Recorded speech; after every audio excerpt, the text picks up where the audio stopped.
তাদের সকলের প্রতি কৃতজ্ঞতা জানিয়ে ধন্যবাদ জানিয়ে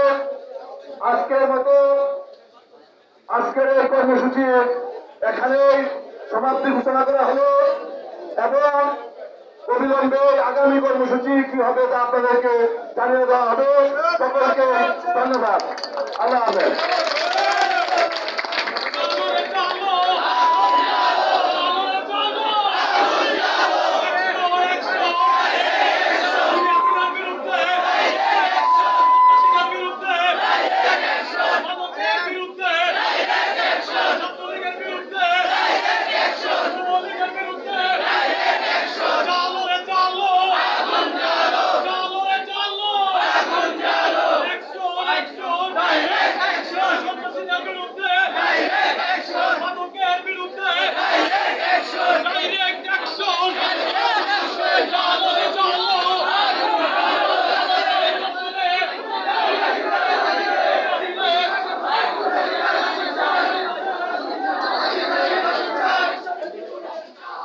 Let's go.